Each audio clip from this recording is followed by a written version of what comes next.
yan sa mga rason kung bakit ako nag-resign sa Department of Education. Hindi na ako papayag na sa susunod na taon, ganyan pa rin ang gawin nila at ako yung mananagot sa ginagawa nila. Kaya yan yung sinasabi ko, bakit pa tayo mag-question and answer dito para atakihin niyo ako? Ang masusunod lang naman sa budget, 2 tao lang. Diba? Ang susunod nun na halimbawa ko ay yung budget ng Office of the Vice President. Kung makikita nyo, September 2023, merong lumabas na press release ang Makabayan Bloc. Sabi nila, may meeting kami with Congressman Martin Romualdez. Pinag-uusapan namin ang pagtanggal ng confidential funds. September yon. Pagkatapos nun, nagkwento sa akin ng isang congressman. Sabi niya, lumapit daw sa kanya si congressman ko at sinabihan siya na tatanggalin namin ang confidential funds ni Inday Sara. Hindi ba siya magagalit? Ang sagot naman sa kanya nung kaibigan ko na congressman, alam mo, si Inday Sara, walang pakialam sa pera yan. Magtatrabaho yan kahit anong budget. Alam niya yan. Dahil alam din niya, limitado ang pera ng gobyerno. Kaya magtatrabaho yan. Trabaho lang ang gusto niyan. Sinabihan siya. Inulit pa niya yung tanong. Tinanong niya yung congressman, sigurado ka ba na hindi magagalit si Inday Sara? Sabi niya, hindi. Kaya kung makita ninyo, doon sa budget hearing ng Office of the Vice President, ay dinefend namin ng maayos kung paano gagamitin ang confidential funds. Napapabilis ang trabaho, napapadali ang trabaho, dahil nakatarget yung mga proyekto. Pero pagkatapos nung plenary namin sa House, ay kaagad na lumabas, di ba? Walang 2 oras lumabas ang statement ni Congressman Zaldico. Ano sabi niya? Unanimous decision ng party leaders under the leadership of Congressman Martin Romualdez, tatanggalin namin ang confidential funds. At para hindi halata na inaatake nila ako, tinanggalan din nila yung mga iba pang mga departments ng kanilang confidential funds. So nakikita nyo, bumulong ang Makabayan Bloc kay Martin Romualdez.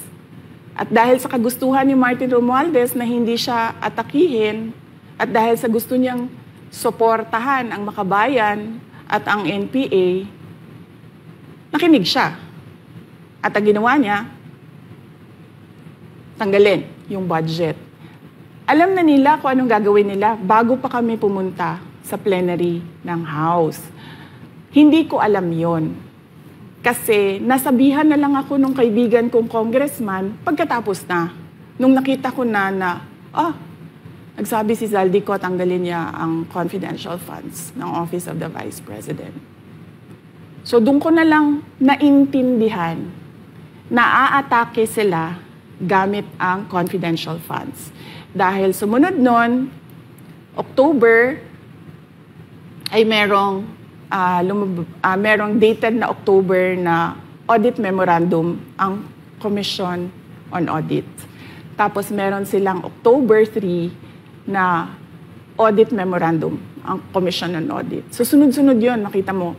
Naglabas ng press release ang Makabayan, nag-defend kami ng budget namin, nagsalita si Zaldico, lumabas ang mga AOM ng COA, September, October. Kaya yan din yung rason. Nung nakita na namin at na-confirm namin doon sa audit memorandum ng COA na ito na yon, confirmation ng pag-atake. Kasi hindi pa kami confirmed doon sa unang tanggalin namin yung confidential funds sa OVP. Ang confirmation namin, noong nagba-budget hearing sila, at doon sa budget hearing, tinatanong nila, may AOM na ba? May AOM na ba?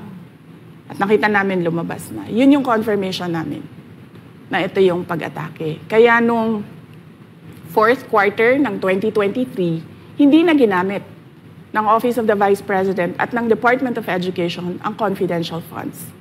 Kasi sabi ko sa kanila, kahit gaanong tamang gamit natin dyan, gagawan nila ng mali yan. Bubutasin nila yan at aatakihin tayo gamit ang confidential funds.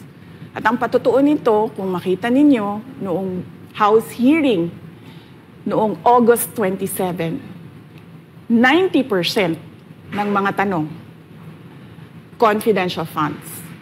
Kahit na 2024 at 2025, wala ng confidential funds ang Office of the Vice President. So yan yung explanation ko, mahabang explanation ko. Bakit pa tayo mag-question and answer? Para atakihin ninyo ako? Tapos, alam naman nating lahat. Congressman Zaldico, Congressman Martin Romualdez lang ang nagdidesisyon sa budget ng bayan. Madam Vice President, it seems na there's this great plan against you talaga to destroy you.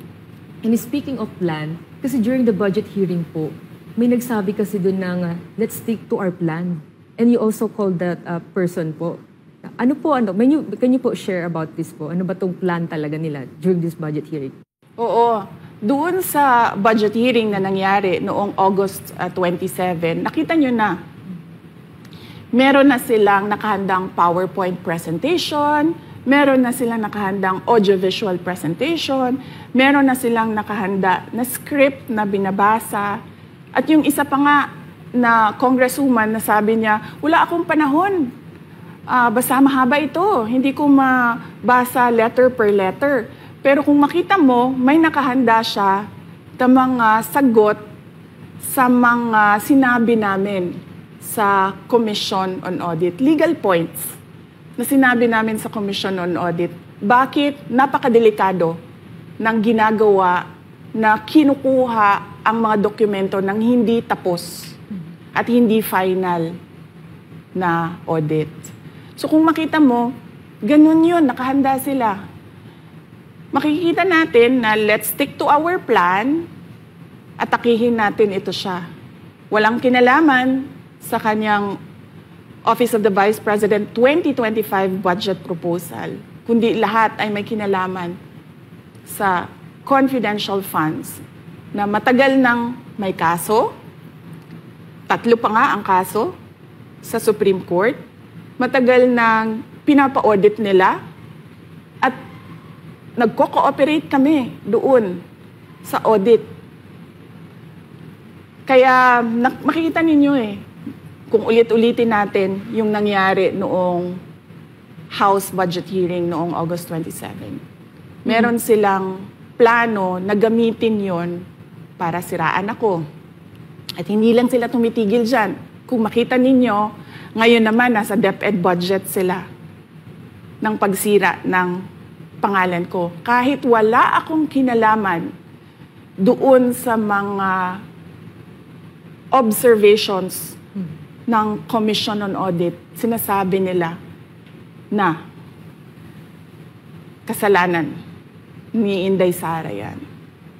At going back po dito sa budget hearing, Madam Vice President, kasi mukhang hindi talaga nagustuhan ng mga kongresista ang inyo pong naging sagot at naglabas nga po sila ng kanilang statement about pa din dito sa confidential fund. And itong si Franz Castro, nagsabi siya dito nga daw ay posibleng ito ay isang impeachable offense. Ano pong reaction niyo dito? Hindi na bago ang usapin ng pag-impeach sa akin. Kung babalik tayo nung nakaraang taon, ay nagsalita na si Franz Castro noong November 2023. Nagsabi na siya, ay pinag-uusapan namin ang impeachment ni Inday Sara. At nagbigay siya ng mga basehan doon sa ipa-file daw nila na impeachment. Kaya tuloy-tuloy lang yan na pinag-uusapan openly diyan sa House of Representatives ang impeachment.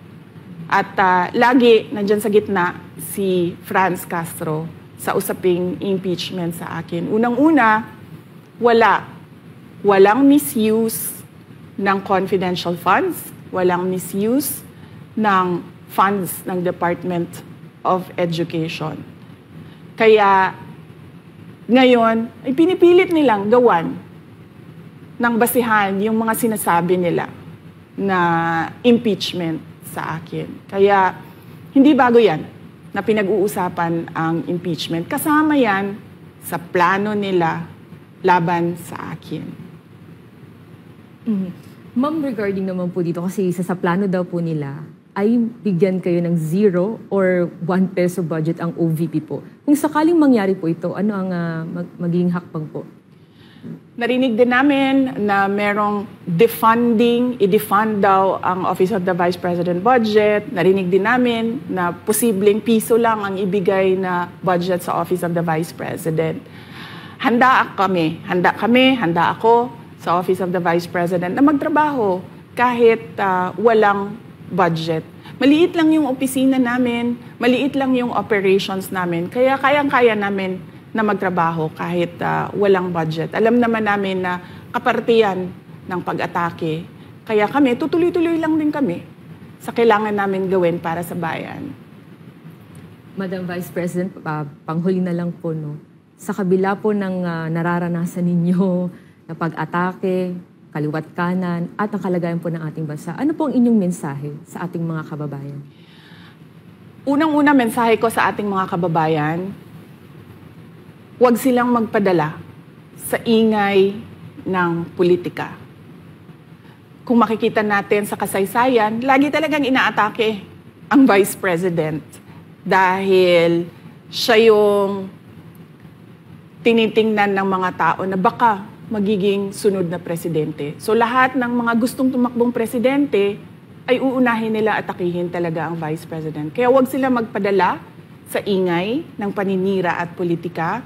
Pangalawa, isa-isahin nila ang bawat papel sa budget ng 2023 at 2024 at 2025. At pangatlo, kailangan magkaisa tayo na tumulong sa mga nangangailangan. Dumadami ang naghihirap na mga pamilya. Dumadami ang nakakaranas ng gutom.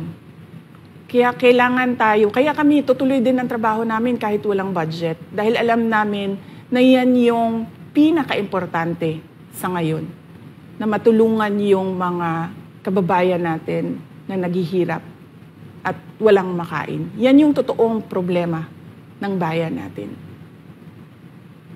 Once again, ma'am, maraming salamat po sa pagkakataong pinagkaloob niyo po sa amin at nabigyang linaw po ang mga isyong ngayon na headlines po sa iba't ibang media. Maraming salamat po ni Madam Vice President. Thank you very much.